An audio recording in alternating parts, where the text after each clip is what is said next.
ഞാൻ പറയാം. എന്താ സാറേ? അല്ല, താനവിടെ നിൽക്ക്, അയാളാ. താനവിടെ നിൽക്ക്, അയാളാ. എന്താ സാറേ? ലൈസൻസ് ഉണ്ടോ? ഉണ്ട് സാറേ. ഒന്ന് കാണിച്ചു കൊടുത്താൽ ലൈസൻസ് ഉണ്ട്. നീ കള്ളു കുടിച്ചിട്ടുണ്ടോ മോനെ?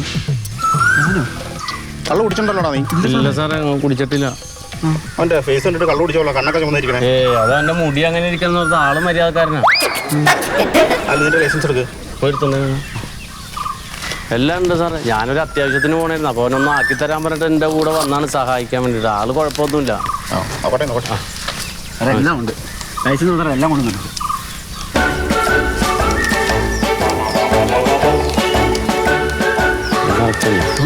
എല്ലാം ഉണ്ട് സാർ.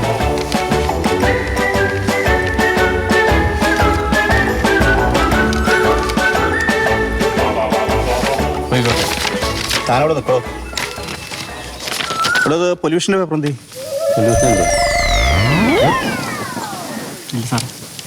അത് നിസ്സാര കേസല്ലേ സാറേ, 100 രൂപയുടെ കേസല്ലേ ഉള്ളൂ.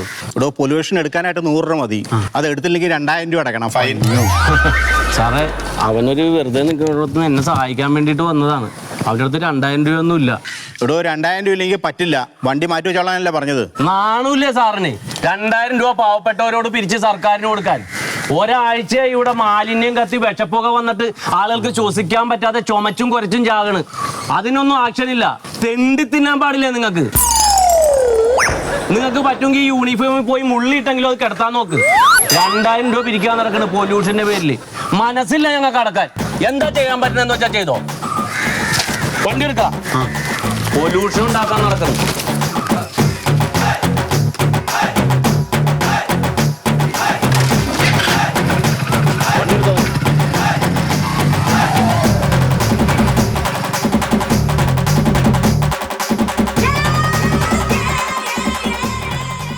ഇനിവന് വണ്ടിക്ക് പൊല്യൂഷൻ ചെക്ക് ചെയ്യണ്ട. നമസ്കാരം. ഫിഷ് ടി വി അവതരിപ്പിക്കുന്ന ഏറ്റുമുട്ടൽ എന്ന പ്രോഗ്രാമിലേക്ക് ഏവർക്കും സ്വാഗതം. ഏറ്റുമുട്ടൽ ഇന്ന് ചർച്ച ചെയ്യപ്പെടുന്ന അതിഭീകരമായ പാരിസ്ഥിതിക പ്രശ്നങ്ങളുണ്ടാക്കിയ പഞ്ചവടിയിലെ പ്ലാന്റിലുണ്ടായ അതിഭീകരമായ ആരോഗ്യ പ്രശ്നമുണ്ടാക്കിയ വിഷയത്തെക്കുറിച്ച് ചർച്ച ചെയ്യുന്നതിന് വേണ്ടിയിട്ടാണ്. ഒരുപക്ഷെ നമുക്ക് ഇന്നത്തെ ഈ ചർച്ചയിൽ ആധികാരികമായി സംസാരിക്കുന്നതിന് വേണ്ടി നമ്മുടെ ഭരണപക്ഷത്തിന്റെ പ്രതിനിധിയായി സത്യശീലൻ നമ്മളോടൊപ്പം ചേരുക, പ്രതിപക്ഷത്തിന്റെ പ്രതിനിധിയായി നമ്മുടെ ശീലൻ നമ്മളോടൊപ്പം ചേരുക, പ്രമുഖ പരിസ്ഥിതി പ്രവർത്തക മണ്ടോദരി ചേരുകയാണ്.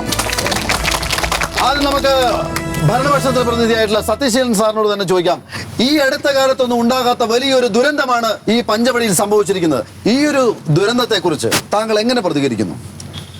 പഞ്ചവടിയിലെ ഈ മാലിന്യ പ്രശ്നം ഒരു സുപ്രഭാതത്തിൽ ഉണ്ടായതല്ല. വാർത്തകളും സോഷ്യൽ മീഡിയയിലെല്ലാം പറഞ്ഞു പരത്തുന്നത് ഇത് സർക്കാർ ചെയ്തിട്ടുള്ള എന്തോ വലിയ ഒരു വിപത്താണ് എന്നാണ്. ഞാൻ എൻ്റെ പേഴ്സണലായിട്ടുള്ളൊരു അഭിപ്രായം പറയാം. ഈ വീടുകളിൽ ഉണ്ടാകുന്ന മാലിന്യങ്ങൾ നമ്മൾ വീട്ടിൽ തന്നെ സംസ്കരിക്കുന്നതിന് വേണ്ടിയിട്ടുള്ള പദ്ധതികളാണ് സത്യത്തിൽ ആവിഷ്കരിക്കേണ്ടത്. അതിന് അവനവൻ തന്നെ വിചാരിക്കണം. ഇത് വർഷങ്ങളായിട്ട് കുന്നുകൂടി കിടക്കുന്ന ഈ കൂമ്പാരമാണ്, മാലിന്യമാണ്. ഇതിന് സർക്കാർ സത്യം പറഞ്ഞാൽ ഉത്തരവാദിയല്ല എന്നാണ് എൻ്റെ പേഴ്സണലായിട്ടുള്ള അഭിപ്രായം. പക്ഷെ എല്ലാവരും പറയുന്നത്, എല്ലാവരും സർക്കാരിനെ അധിക്ഷേപിക്കാൻ വേണ്ടിയിട്ട് ഈ പ്രശ്നത്തെ ബോധപൂർവം വലിച്ചടക്കുകയാണ് എന്നാണ് എന്റെ ഒപ്പീനിയൻ. പ്രതിപക്ഷത്തിന് പ്രതിനിധി എന്ന രീതിയിൽ ശീതലൻ എങ്ങനെ പ്രതികരിക്കുന്നു? ഇത് എന്തൊരു വിഡ്ഢിത്താണ് ഈ എഴുന്നള്ളിക്കുന്നത്, എനിക്ക് മനസ്സിലാവുന്നില്ല അത്. കാരണം ഇത് വേസ്റ്റ് എന്ന് പറയുന്നത് ഏതാനും ചില വീടുകളിലുള്ള ബാക്കി വരുന്ന പച്ചക്കറിയോ ചോറോ കറിയല്ല. ഇവിടെ ആശുപത്രികളിൽ നിന്ന് വരുന്ന, നമുക്ക് ഒരിക്കലും നിർമ്മാർജ്ജനം ചെയ്യാൻ പറ്റാത്ത വിധം ഉള്ള വേസ്റ്റുകൾ, അതുപോലെ മറ്റു സ്ഥാപനങ്ങളിൽ നിന്ന് വരുന്ന വേസ്റ്റുകൾ, നശിച്ചു പോകാത്ത തരം വസ്തുക്കളാണ് ശരിക്കും വേസ്റ്റ് എന്ന് പറയപ്പെടുന്ന സാധനങ്ങൾ. അപ്പോൾ ഇത്തരത്തിലുള്ള സംഗതികൾ നിർമ്മാർജ്ജനം ചെയ്യാനായിട്ട് എല്ലാ വർഷവും കൃത്യമായിട്ടൊരു ഫണ്ട് സർക്കാരിന് കിട്ടുന്നുണ്ട്. അപ്പൊ ഈ ഫണ്ട് വേണ്ട രീതിയിൽ വിനിയോഗിച്ച് അത് നിർമ്മാർജ്ജനം ചെയ്യാതെ ഇതിന്റെ ഭാരം മുഴുവൻ പൊതുജനങ്ങളുടെ തലയിലേക്ക് കെട്ടിവെക്കാന്ന് പറയുന്ന ആ ഒരു പ്രവണത ശരിയല്ല. വളരെ തെറ്റായിട്ടുള്ള രീതിയാണ്. തീർച്ചയായിട്ടും ഒരുപാട് ആരോഗ്യ പ്രശ്നങ്ങൾ ഈ ഒരു ദുരന്തത്തെ തുടർന്നുണ്ടായിട്ടുണ്ട്. പരിസ്ഥിതി പ്രവർത്തക എന്ന രീതിയിൽ മണ്ടോദരിക്ക് എന്താണ് ഇതിനെക്കുറിച്ച് പറയാനുള്ളത്? ഇതേക്കുറിച്ച് ഒരു ചർച്ച ഇവിടെ നടക്കുമ്പോൾ ഞാൻ വിചാരിക്കുകയായിരുന്നു, എത്ര ലാഘവത്തോടു കൂടിയാണ് ഭരണപക്ഷവും പ്രതിപക്ഷവും ഇതിനെ കാണുന്നതെന്നുള്ളത്. ഇവരെ സംബന്ധിച്ച് രാഷ്ട്രീയ പ്രവർത്തകർ എന്ന രീതിയിൽ ഇവർക്ക് തമ്മിൽ യുദ്ധം ചെയ്യണം. അതിനു വേണ്ടിയിട്ടുള്ള ഒരു കാര്യമായിട്ടാണ് ഇതിനെ എടുത്തിരിക്കുന്നത്. അല്ലാതെ ഇതിനൊരു പരിഹാരം കാണാൻ ഇവർ ശ്രമിക്കുന്നില്ല, ഏറ്റെടുക്കുന്നില്ല ആരും. ഏറ്റെടുക്കുന്നില്ല. ഏറ്റെടുക്കുന്നില്ല എന്ന് ആര് പറഞ്ഞു? സർക്കാരിന് ഉത്തരവാദിത്തമില്ല എന്ന് പറയുന്നത് എവിടത്തെ ന്യായമാണ്? സർക്കാരിന് ഉത്തരവാദിത്വം ഉണ്ടല്ലോ. സർക്കാരിന് ഉത്തരവാദിത്തമുണ്ട്. അപ്പൊ അത് ഈ സംഭവിച്ചല്ലോ. നമ്മൾ ഏറ്റെടുക്കുന്നോ? സർക്കാരിന് ഉത്തരവാദിത്വമുണ്ട്. സർക്കാരിന് അതിൽ ഇടപെടുകയും ചെയ്തിട്ടുണ്ട്. പക്ഷേ സാർ ഒരു കാര്യം മനസ്സിലാക്കണം. തീയണക്കുന്നതിന് വേണ്ടിയിട്ടുള്ള സാർ നടപടികൾ നടക്കുന്നില്ലേ? അല്ലല്ല, സാർ ഒരു കാര്യം മനസ്സിലാക്കണം. 10-12 ദിവസമായിട്ട് ഈ പുക ശ്വസിക്കുന്നതിന്റെ അവസ്ഥ എന്താണെന്ന് നിങ്ങൾക്ക് അറിയാമോ? ഇതുകൊണ്ടുണ്ടാകുന്ന രോഗങ്ങൾ എന്തൊക്കെയാണെന്ന് നമുക്ക് പോലും പ്രെഡിക്റ്റ് ചെയ്യാൻ പറ്റാത്ത അവസ്ഥയിലേക്കാണ് സംഗതികൾ മാറിക്കൊണ്ടിരിക്കുന്നത്. ഈ പുക കൊണ്ട് ഓസോൺ പാളിക്ക് വരെ സുഷിരങ്ങൾ ഉണ്ടായി, അതിൽ നിന്നും അൾട്രാവയലറ്റ് രശ്മികൾ വന്ന് നമുക്ക് സ്കിൻ ക്യാൻസറുകൾ വരെ ഉണ്ടാവാനുള്ള സാധ്യതയുണ്ട്. ഇല്ലാത്ത കാര്യങ്ങളൊന്നും ഇല്ലാത്ത കാര്യങ്ങളല്ല സാർ. പറഞ്ഞ് പിന്നെ പേടിപ്പിക്കരുത്. നമ്മൾ മനുഷ്യരെ പറ്റി മാത്രമേ ചിന്തിക്കുന്നുള്ളൂ. ഇവിടുത്തെ പക്ഷികൾ, മറ്റ് മൃഗങ്ങൾ, അവരുടെ അവസ്ഥ എന്താണ് ഇപ്പോൾ? മാഡം അവരെ പറ്റി ആരെങ്കിലും ചിന്തിച്ചിട്ടുണ്ടോ? ഉണ്ടോ?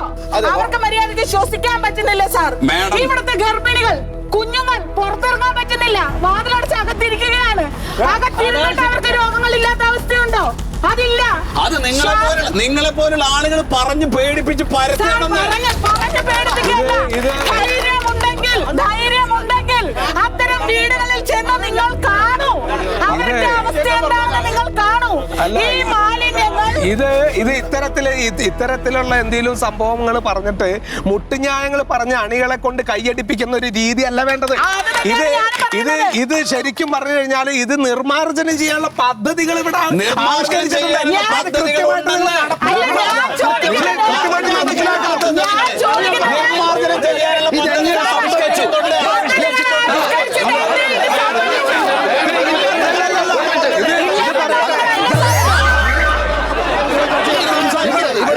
ഈ ദുരന്തം ഉണ്ടാകാനുള്ള കാരണം എന്താണ്? അതിനെ കുറിച്ച് എന്താണ് പറയാനുള്ളത്? അതല്ലേ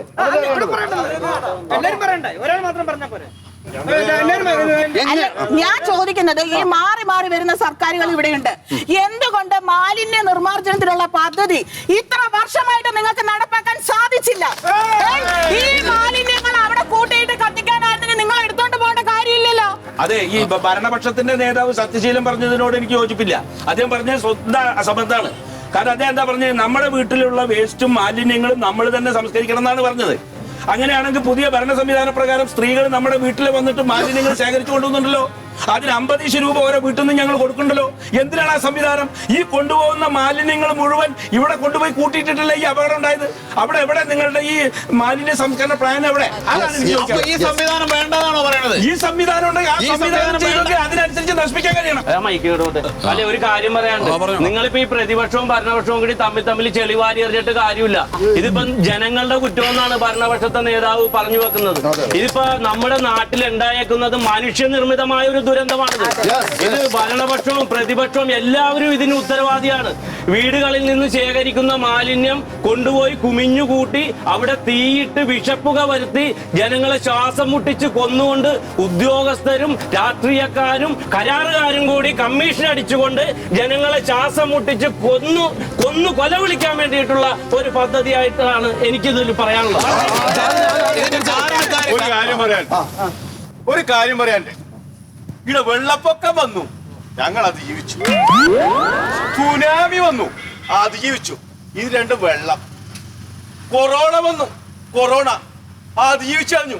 ഇതൊരു പുക, അത് മൂക്കിലേക്കിട്ട് അങ്ങോട്ട് വിടും. ഇതിൽ ഞങ്ങൾ അതിജീവിക്കും. ഞങ്ങൾ അതിജീവനത്തിന്റെ പാർട്ടിയാണ്. മറിമായം